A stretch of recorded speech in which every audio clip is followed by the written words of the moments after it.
Hello, welcome back. I'm going to talk about the book King Paimon, The Lord of the Endless Silence, The Lord of the Abyss, the book that I have written. I'm the author, Anais Giulia, and it is a very beautiful book. It's a very long book. It's a grimoire.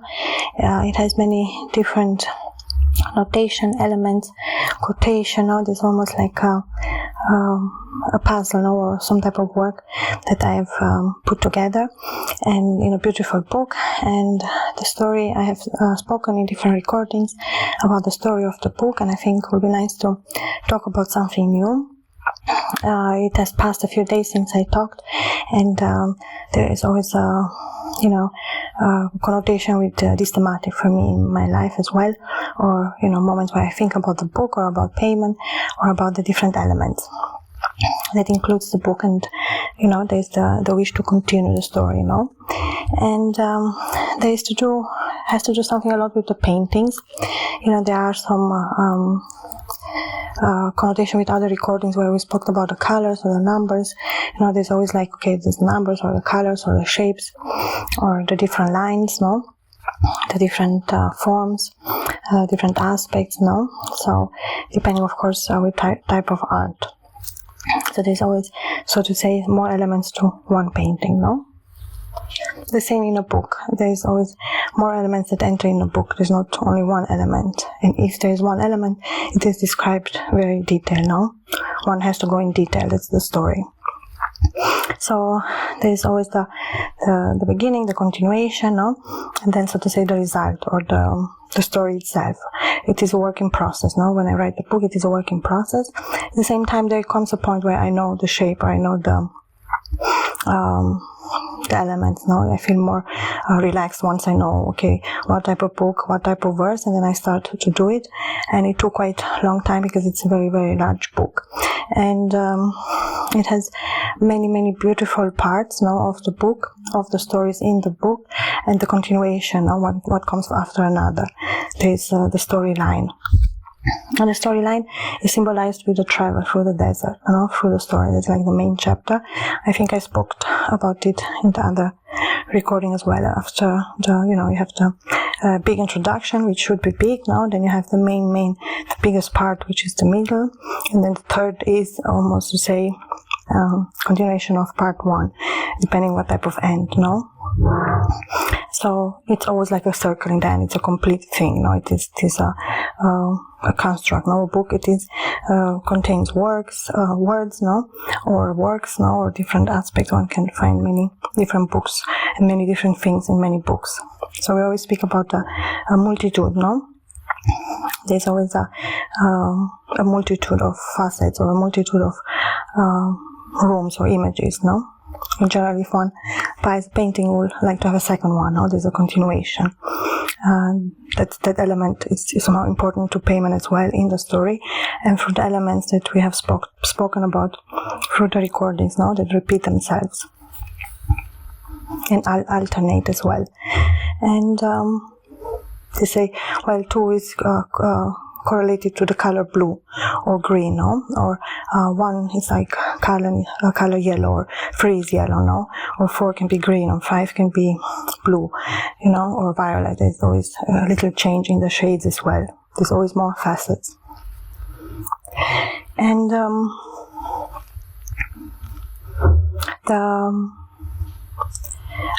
it almost teaches us at this point to say, well, the little elements have the importance too, and they correlate as well too in the story, Especially when you think about time, of the sense of the time, and so on, how it goes through, the travel, the journey, the sense, the step by steps, the journey, the question, the answer, and so on. There's a big part in the story as well about Paimon, and in this book. I'm always focusing on my book when I speak.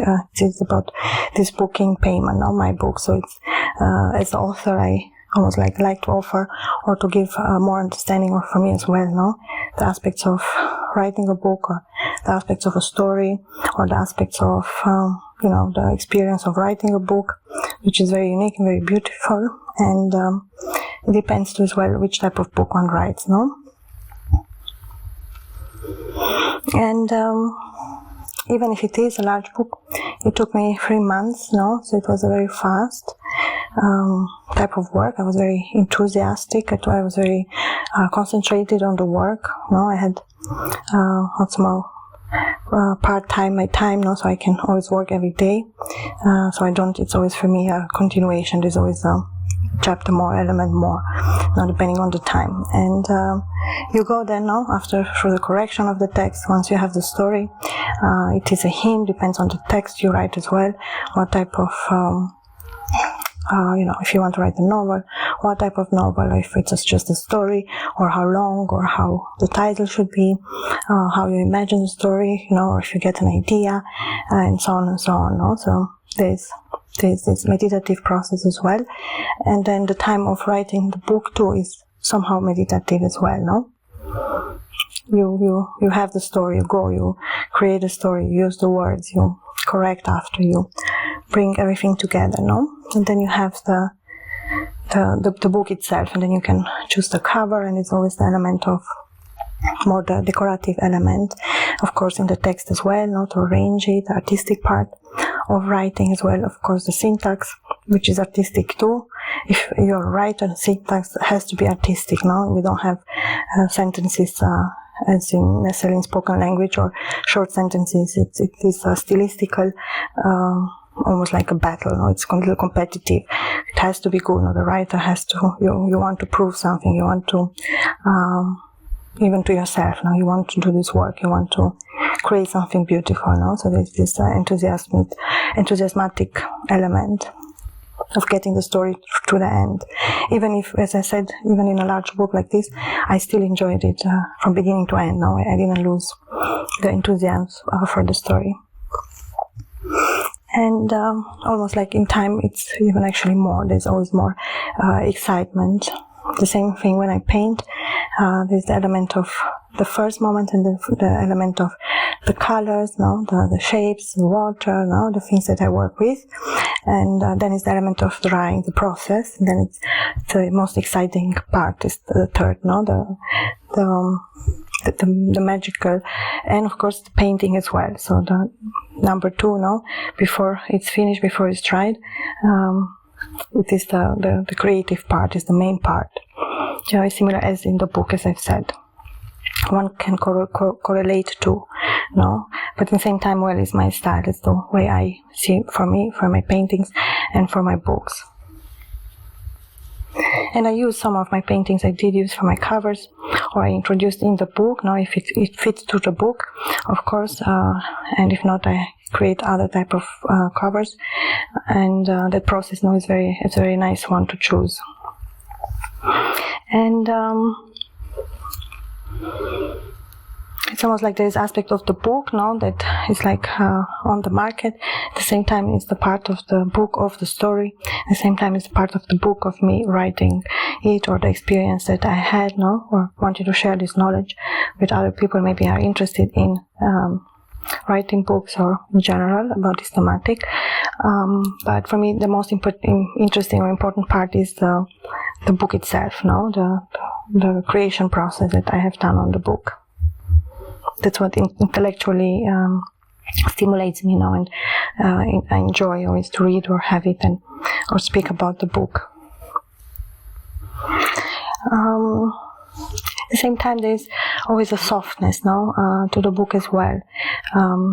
Even if the book may seem rigid, it's actually, you see a very soft blue or soft yellow or soft, I see copper, no, like a silver, like at the same time there's the element of black, but there's always a softness to it, like a soft wind or a soft grass or a soft, or like, water, something very, very beautiful like that. And it has the element of light. Often, in the desert, there's a lot of light, there's a lot of luminosity, there's very clear skies, very soft, it's very, very beautiful. At the same time, there is the element of the harsh sun, the time of the day where it's very hot. Even if in the night, in the desert, it gets cold, so there is the element, the pull a little bit of the shadow, the light, the dark, the colder part, And those elements appear in the stories as well, in the book, in the story itself. And I didn't think so much about necessarily costumes, even if I did describe the way Paimon looks, or his attire, or the way he dresses, or he appears, or the way he is. There's this element of him, of his kingship and all the elements that he carries with. So he has a lot of different things, and there's almost like one element is missing. There's always still like talking but thinking, okay, what element is still missing? What something new? Almost we always did a little bit repetition in the recordings, because I don't know if somebody's listening to this recording for the first time now, so I try to include a little bit more. It's almost that's a part of the repetition. There is a part of repetition in the book as well. Almost connected to the way I was feeling or the way I was writing that specific day, and so to say, if I was to write the book another time, would have been different, or it could have been I never have chosen to write it, so there's this element of beginning, of start point, and then the continuation and the element of ready, like now it's like the next thing, the next chapter, or the next thematic that I would like to talk about the book. And in sometimes when you write stories, sometimes the thematic, you have very clear the title, but the story itself, it has some changes, of course. I do it if I have a specially large text, but in general I don't focus so much on it, in the meaning that I have it, I write it, but it's I just correct it, I don't go in so much changing. I'm not redeciding my first decision. I'm always on my first decision, but maybe there are some changes. There's this element of course change that I have to go through the text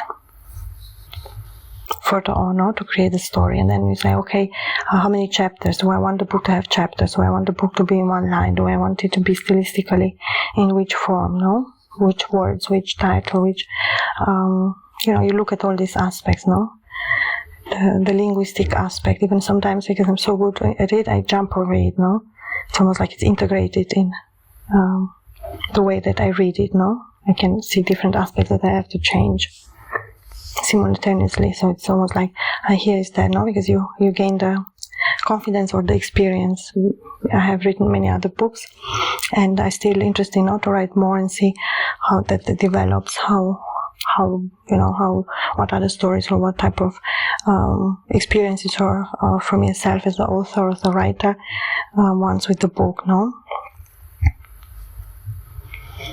And at the same time, the time is not important, but it does say some aspects too, how one, how much interest one has, or how much time one has spent with the story itself, or how intensively, how much. So there's the element of that too, of how much is important element. If I was to describe something, say, well, how much what, or how many, or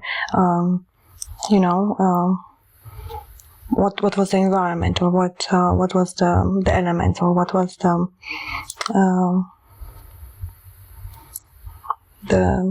story behind, what is the novel, what is the story. And this, in a way, they are all novels, because they are stories, they are books, but finally they are all novels. It's all science fiction in some ways, like fiction, It's almost like it is the interesting aspect of different books, or different genres, or different ways to write a book or a story. It's almost, you say, well, I can choose the thematic or a book, but I can choose to write it in different stories or in different ways. And finally it will be different books, So there's the element too, that from one comes, And then it's like, okay, there are like 3 choices. And there's the element of choice too, that the Paimon is connected to Paimon as well. And We spoke in other recordings, very, very beautiful, about different feelings of different parts of the story, some very romantic, some very beautiful described with the colors.